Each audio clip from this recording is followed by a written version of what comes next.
Assalamualaikum warahmatullahi wabarakatuh. How are you today? I'm sure you are doing well today.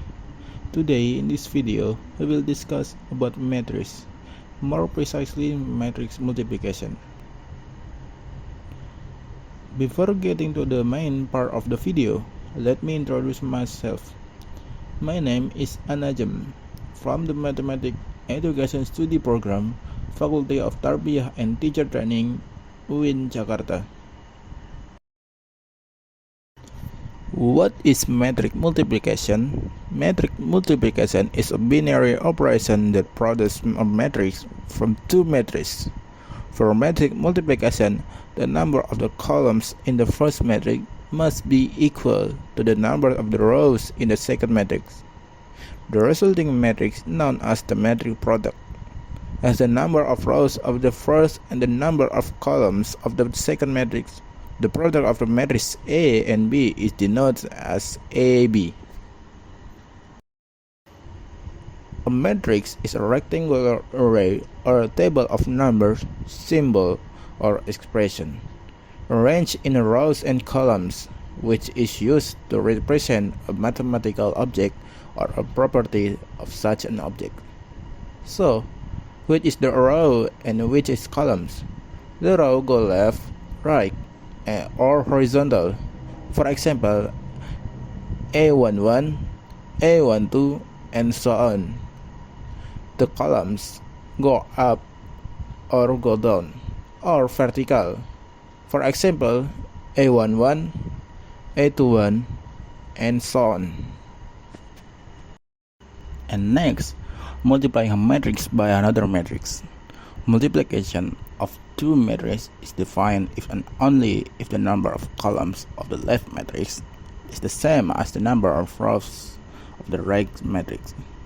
But to multiply a matrix by another matrix, we need to do the dot product of rows and columns. The dot product is where we multiply a matching member, then sum up.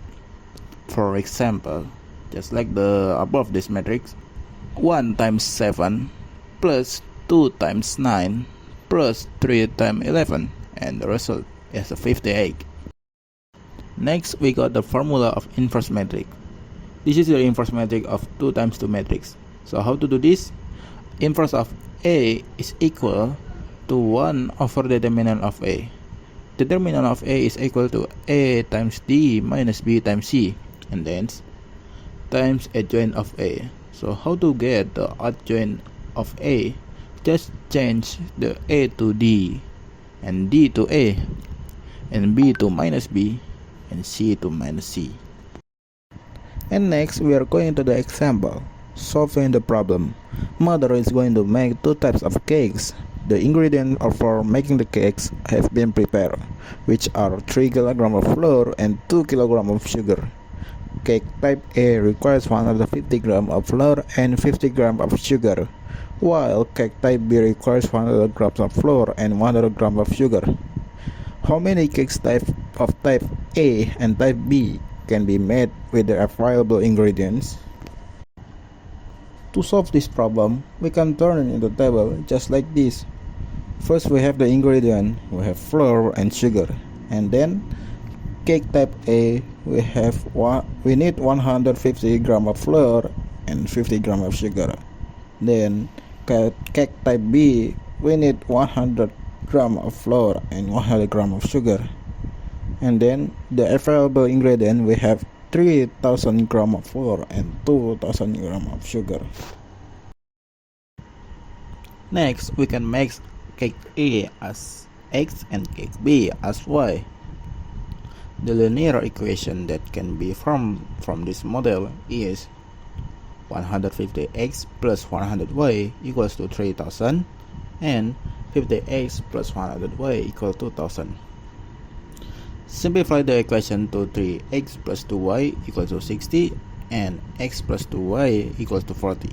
Next, this system of linear equation is solved using of matrix inversion as follows. Just like matrix A as 3, 2, 1, and 2 times matrix X, Y equals to matrix 60, 40. and then use the improvement trick just like this below. And then use the following equation: x equals to inverse of a times b. Substitute the result of inverse of a as like this, and then times it with b. Then we got the 10 and 15. If x is, for example, x and y, and we got x as equal to 10 and y equal to 50, so type A cakes can be made 10 and type B cakes can be made 15. And that's all for me. If there's anything wrong, please forgive me, and then see you next time. Assalamualaikum warahmatullahi wabarakatuh.